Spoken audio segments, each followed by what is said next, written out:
अस्सलाम वालेकुम। हम लंदन डिस्पर्शन फोर्स को डिस्कस कर रहे थे। हमने प्रीवियस लेक्चर में लंदन डिस्पर्शन फोर्स की डेफिनेशन की, उसकी एग्जांपल की और बाद में उसकी एक्सप्लेनेशन की। हमने दो चीजों के दरमियान देखा कि लंदन डिस्पर्शन फोर्स होती है, दो मॉलिक्यूल के दरमियान क्या होती है, लंदन डिस्पर्शन फोर्स होती है। और जो दो दो मॉलिक्यूल है वो होते हैं नॉन पोलर। दो नॉन पोलर के दरमियान जो फोर्स होती है उसको हम कहते हैं लंदन डिस्पर्शन फोर्स। और आज जो चीज हमने डिस्कस करनी है वो है पोलराइजेबिलिटी।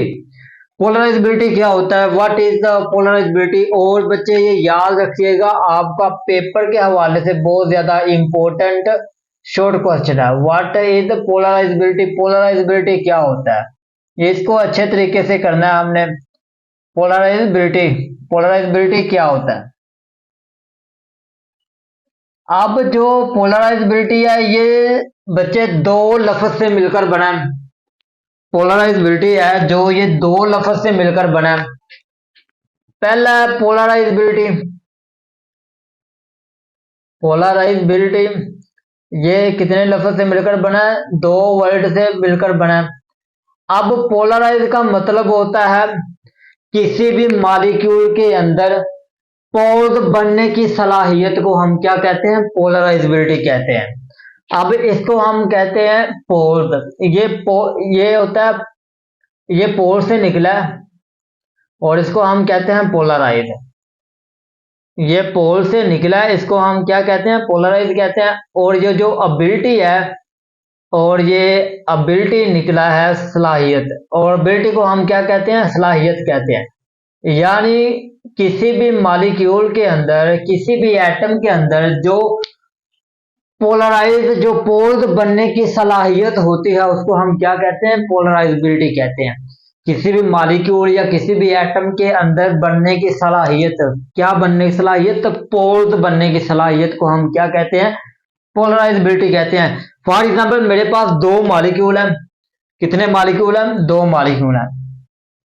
ये मेरे पास एक मॉलिक्यूल है, इसका ये है न्यूक्लियस, और इसके ऊपर कितने चार्ज है, दो इलेक्ट्रॉन है। सॉरी, इसके ऊपर कितने इलेक्ट्रॉन है, दो इलेक्ट्रॉन है।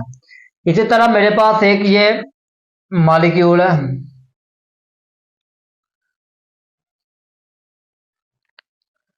अब इसका न्यूक्लियस है ये, और इसके पहले शेल में कितने इलेक्ट्रॉन है, दो इलेक्ट्रॉन है। और दूसरे शेल में कितने इलेक्ट्रॉन है, 8 इलेक्ट्रॉन। अब क्या होगा कि मैं इन दोनों के करीब एक चार्ज लेकर जाना चाहता हूं। इन दोनों के करीब एक चार्ज लेकर जाऊंगा, वो चार्ज होगा पॉजिटिव चार्ज। वो चार्ज कौन सा है, पॉजिटिव चार्ज इन दोनों के करीब क्या करूंगा, मैं लेकर जाऊंगा। ये पॉजिटिव चार्ज इन दोनों के करीब मैं लेकर गया। अब ये चार्ज जो होगा ये इनके इलेक्ट्रॉन को अपनी तरफ खींचेगा, इनके इलेक्ट्रॉन को अपनी तरफ खींचेगा, क्योंकि ऑपोजिट चार्जेस जो होते हैं वो एक दूसरे को अपनी तरफ खींचते हैं। अब जो ये पॉजिटिव चार्ज है ये क्या करेगा, इनके इलेक्ट्रॉन को अपनी तरफ खींचेगा, इनके इलेक्ट्रॉन को अपनी तरफ खींचेगा। और ये भी चार्ज क्या होगा, इलेक्ट्रॉन को अपनी तरफ खींचेगा। और जैसे ये इलेक्ट्रॉन अपनी तरफ खींचेगा तो इनकी जो शेप होगी वो तब्दील हो जाएगी। अब ये जो मॉलिक्यूल है इसकी शेप हो जाएगी इस तरह की, इस तरह की इसकी शेप हो गई। और ये जो न्यूक्लियस है ये इधर आ जाएगा, इसकी शेप हो जाएगी इस तरह की, इस तरह की इनकी क्या होगी, शेप होगी। अब इसके न्यूक्लियस के पहले शेल में कितने इलेक्ट्रॉन है, दो है। इसी तरह इधर भी दो दो इलेक्ट्रॉन है। अब देखो इनकी क्या हुई, शेप चेंज हो गई। वो चार्ज था पॉजिटिव चार्ज जो मैं इनके करीब लेके गया, और इन्होंने इस पॉजिटिव चार्ज ने इनके इलेक्ट्रॉन को अपनी तरफ खींचना शुरू कर दिया। तो इधर क्या होगा, ये जो चार्ज होंगे इधर आ जाएगा पार्शियल पॉजिटिव चार्ज, इधर आ जाएगा पार्शियल नेगेटिव चार्ज। इधर क्या होगा, पार्शियल पॉजिटिव चार्ज, और इधर क्या, और इधर होगा पार्शियल नेगेटिव चार्ज।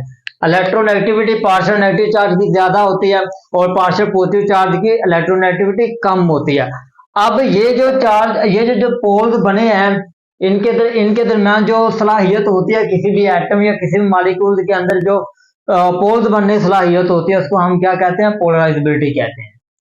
तो ये इतना सा ही हमने करना है कि ये एक छोटा सा कॉन्सेप्ट था कि दो मॉलिक्यूल लिए, उनकी शेप चेंज हो गई। जैसे मैं उनके करीब एक पॉजिटिव चार्ज ले गया, तो उसने की पॉजिटिव चार्ज ने क्या किया कि मॉलिक्यूल के जो इलेक्ट्रॉन थे उनको अपनी तरफ अट्रैक्ट किया, और जैसे ही इलेक्ट्रॉन को अट्रैक्ट किया अपनी तरफ, तो उनकी शेप क्या होगी? चेंज होगी। तो एक तरफ पॉजिटिव चार्ज आ गया, एक तरफ नेगेटिव चार्ज आ गया, क्योंकि जो जिधर नेगेटिव चार्ज है इनकी इलेक्ट्रोनेगेटिविटी ज्यादा है और इसकी इलेक्ट्रोनेगेटिविटी कम है।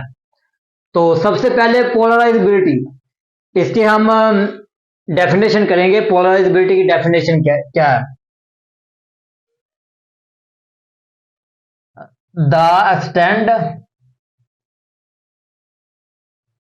ऑफ अ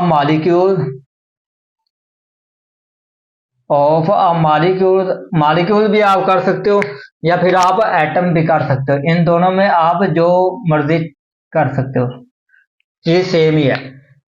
वो किसी भी मॉलिक्यूल या एटम के अंदर पोल्स बनने की सलाहियत को हम क्या कहते हैं?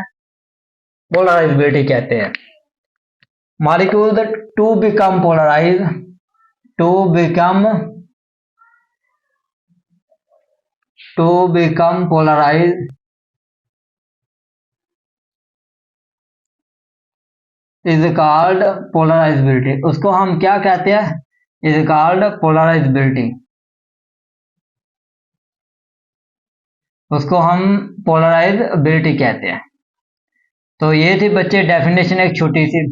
पोलराइजेबिलिटी होता क्या है कि किसी भी पोल्स के अंदर, किसी भी एटम या मॉलिक्यूल के अंदर जो पोल्स बनते हैं, उन पोल्स बनने की सलाहियत को हम क्या कहते हैं? पोलराइजेबिलिटी कहते हैं।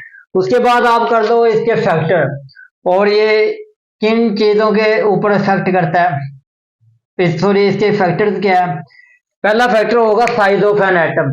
जितना साइज एटम का बड़ा होगा उतनी हमारे के पास क्या होगी? पोलराइजेबिलिटी बनेगी, ज्यादा बनेगी। Size of an atom. Polarisability, एक पॉइंट आप लिख लो, ये पोलराइजेबिलिटी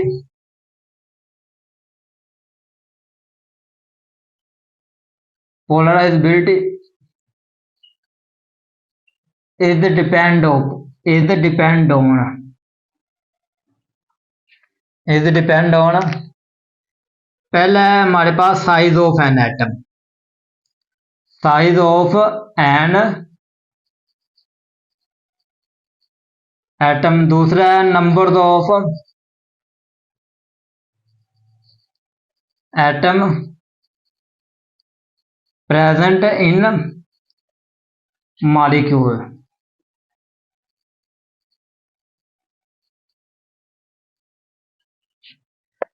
तो ये था बच्चे आज का टॉपिक। पोलराइजेबिलिटी होता क्या है? तो पोलराइजेबिलिटी होता है कि किसी भी मॉलिक्यूल या किसी भी एटम के अंदर पोल बनने की सलाहियत तो हम क्या कहते हैं? पोलराइजेबिलिटी कहते हैं। तो हमने पहला प्रीवियस लेक्चर में पढ़ा, हमने पोलर और लंदन डिस्पर्शन फोर्स की हमने डेफिनेशन की, उसकी एग्जांपल की, उसकी एक्सप्लेनेशन की। और आज का जो हमारा छोटा सा टॉपिक था वो था पोलराइजेबिलिटी। पोलराइजेबिलिटी क्या होता है?